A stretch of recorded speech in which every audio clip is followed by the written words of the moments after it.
Yeah, I mean, we suck right now, so I don't, pretty shocked, you know. Welcome here into Teal The Show. You heard it from Trevor Lawrence. The Jaguars not exactly what they hoped they would be on Sunday against the Cleveland Browns. We got Frank Frangie here as we're going to try and make sense of an 0-2 start for a team that I think a lot of people thought was going to be pretty good this season. Including them. I think the biggest surprise is it's not just us. I think the Jags are surprised. I think their players are surprised. I think the coaches are surprised. I think everybody thought it would be a better team. I still think it is a better team. It's a team that can't quite finish the job and hasn't been able to finish the job, but I think they've got a good football team. But that doesn't matter. You still have to go out there and do it. And a couple things go wrong here or there in each game, and 2 narrow losses to start the season. All right, let's try and work our way through this mess, Frank. Let's start with the bad. The Jaguars' offense has been pretty bad. It seems like a group that's trying to find an identity right now. I think there's 2 or 3 things. Number one, the Jaguar offense has been the problem. The defense has been pretty good. Now, they missed a field goal, but the special teams overall have been pretty good. But the offense is the concern. There's no rhythm. I don't think the offensive line is playing very well. I don't think Trevor has a lot of time. That's affected the running game. They really wanted balance this year. They want a balance between the run and the pass. It's hard to run when you're not blocking them. So I think if there's one culprit more than the others, to me, it's the line is struggling. But the communication, it's not the line's fault that they can't get plays in time and they got to burn timeouts. It's not the line's fault that there's some communication issues even after the play is called. So there's a lot of stuff going on, but the offense is the concern, and they all know it. And Trevor Lawrence made that comment after the game. You could tell he is worked up about it. You can tell Doug Peterson is. They've got to get the offense figured out, no question about it. You mentioned some of the communication issues. Doug Peterson said at halftime they had to stop the nonsense. Christian Kirk mentioned those communication issues in the locker room after the game. This is a group that's been together for the most part for a few years now. Why are they still having these sorts of communication issues? Well, that's the question. If anybody knew the answer to that, Jamal, they'd solve it, you know. So, but you're right. I'll bet you, though, they're ticked off now. They had great hope. It was a great offseason. It was a great camp. It was a great preseason.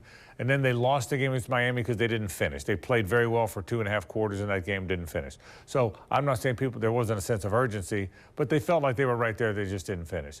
Now I think there's a sense of urgency. They were ticked off yesterday. They know how bad that offense was, and they never got caught back up against a Cleveland team that they should have played better against. I think they know that now.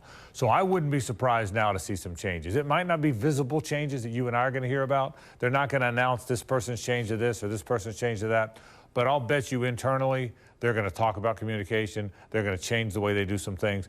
I'll bet it looks different. We'll see if they win the game. They got 2 tough road challenges coming up, a really hard one that's coming up on Monday. But I'll bet you some things change, pacing, sense of urgency. I'll bet you see a little bit of a different look to the Jaguars offense. I'd be very surprised if you don't. All right, flip side of the coin. You mentioned the Jaguars defense. They've played some pretty good football. Now, the one thing that the guys in the locker room were saying after the game is that they really want to start getting those turnovers. That may be the one thing that this Ryan Nielsen coach defense hasn't done yet is get a turnover. Yeah, well, you got young players in the secondary, really young now. Think about it. Yeah. Savage didn't play that game. Tyson Campbell's down for a while. So you've got really young guys in the secondary. Well, young guys aren't as likely to break on the ball. They're not going to take risks. A young player who hasn't played in the league a lot, you know what he doesn't want? Is someone throwing over the top. He doesn't want to bust the coverage. So he's not likely to take as many chances, I don't think. I think that's one reason why you're not going to get the turnovers. The other thing is the pass rush is going to be good, but it's not harassing the other quarterbacks. Neither Tua nor Deshaun Watson looked like they were running for their lives at either time, and you get turnovers by harassing the opposing quarterback. So that's got to improve a little bit. But they've been solid. I don't think they've got some bad. I did not like the roughing the passer call on Devin Lloyd. Later on, they had a roughing the passer when they pushed the guy. I think it was Antonio Johnson. There was a good call, but I didn't like the one on Devin Lloyd. So they've had a few bad things go against them. But overall, I think the defense has been pretty good to start the season. All right, coming up here on Teal The Show, we'll take a little bit of a peek toward what's next for the Jaguars and maybe try and find the silver lining to what this has been a dark cloud to start the season. That's straight ahead right after this quick break. Welcome back here into Teal The Show. So next up for the Jaguars is a tough test. Monday Night Football against the Buffalo Bills. Now, the Bills are a really good team with a really good quarterback, so the Jaguars are going to have their hands full with this one. Now, this is a team that looks like they need a spark. 0-2, something's got to change and get them rolling. Devin Lloyd mentioned that maybe those primetime lights could be something that helps to get this Jaguars team on the right track. Personally, I love the primetime games. I know everyone does. That's what you play for when you grow up, you're dreaming of. And I think that might be good for us as a team. Everybody's watching, so you have to bring your best game. And I think that's, what our team kind of needs right now, if anything. Just putting that out there. But, The extra day will definitely help as far as recovery. You need as much recovery time as you can, especially as the season progresses. So I know we're going to all be looking forward to playing Monday night. For Monday night, your prime time. You're the only game on around the league, and everybody's watching. So it's a great opportunity for us to go on the road, play a good Bills football team, obviously, and they've had some rest now. With their Thursday night game with Miami, and but yeah, it's definitely a great opportunity for our guys to kind of get fired up and look forward to playing. When you're a team that's looking for a spark, Frank, you'll take it wherever it can come from. Yeah, no question. Playing under the bright lights of Monday night. Monday Night Football is still a big deal. It's been a big deal forever, and it still is. But make no mistake about this. Right now, the Jaguars' concern isn't Monday Night Football. The Jaguars' concern isn't the Buffalo Bills. The Jaguars' concern is the Jaguars. They are not playing as well as they should. Sometimes when you're struggling, your players aren't good enough. Your coach isn't good enough. I really believe that's not the problem. They've got the right personnel here. That's my opinion. We'll see if it plays out that way. But they've got to get communication fixed. They've got to get they got to figure it out. I like the fact that Trevor Lawrence was very effusive in his anger after the game. I like the fact that he said enough's enough. And to his credit, he said, listen, I'm pointing to me too. I'm not pointing the finger at anybody else. I'm as guilty as anybody, but we all are. We better be willing to be accountable. We better be willing to take the criticism, and we better be willing to get it fixed, or we're playing the wrong sport. I like the fact that he did that. That might be the fire they need. And I'm telling you, we'll see if it gets corrected in terms of winning games, but I'll bet there was a sense of urgency that shot through that locker room yesterday that I'm not sure, at least us on the outside, could feel before that. All right. 0-2 to start the year. It has been a dark cloud, not a whole lot of positives. Frank, let's try and find some positives from this thing. Brian Thomas Jr. has looked good through 2 games. I think he's one positive so far this season. See, here's why the offensive line is so important. The offensive line's got to give Trevor credit, because you've got an advantage now when Brian Thomas Jr. is running a deep route. We now know that. We now know he's hard to cover. He's hard to see. He's so fast, and he's so explosively fast, and he's got 2 or 3 gears. I thought that ball was overthrown. I'm calling the game, and I thought when he threw it, I'm ready to say incomplete pass, and he somehow ran that thing down, and I thought, my goodness, what a catch that was. He's got 2 or 3 gears, but you got to protect Jamal. If you don't protect, you're not going to be able to launch those deep balls. But Brian Thomas Jr., to your point, has been an absolute find in the very early going. I love the way he's playing. I really do. All right, how about the play of some of those young corners? I thought Buster Brown had a pretty solid game out there for the defense. He's going to be pretty good. Yeah. I don't know that Monteric Buster Brown is going to make a lot of interceptions or make a lot of big plays, but he is not going to get beat very often.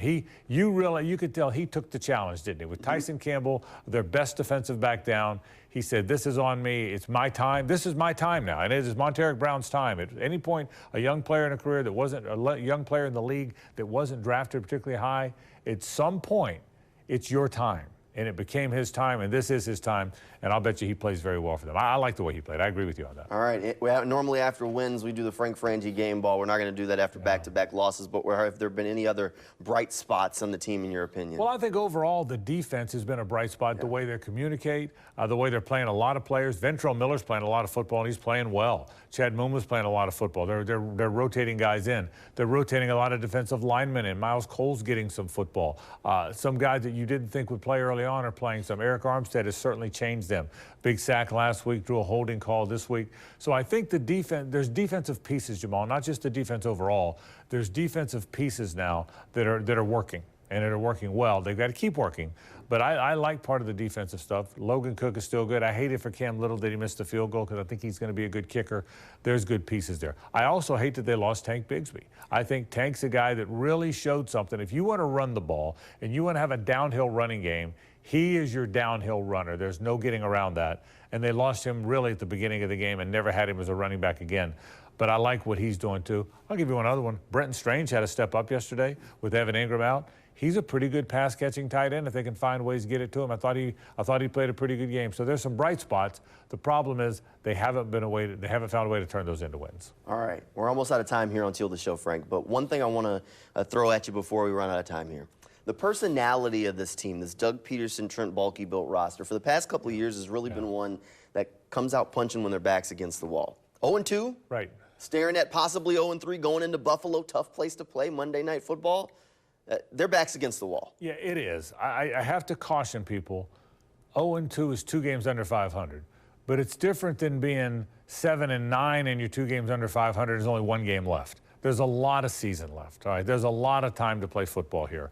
They can get it corrected. There has to be a sense of urgency, and I think they know what they've got to correct. It's the offense. I thought when the offense went to tempo yesterday, they were better. They found a little rhythm. They got going, which breathed some juice really into the fan base. So you know what you got to fix. The defense has been pretty good, not perfect, but pretty good. Cam Little's going to make his field goals. You got to stay healthy as best you can. You got to find the offense. I think that's what they know they have to do. And to your point, when faced with adversity, when you're back against the wall, they're generally a pretty good football team. All right, we'll see what the Jaguars have in them. Next stop is Monday Night Football. We'll hope you'll come and hang out with us on Friday night as we talk a little bit more about that big matchup with the Buffalo Bills. Frank Frangie, thanks for being here tonight. Thank you at home for tuning in. Good night, everybody, and go Jags.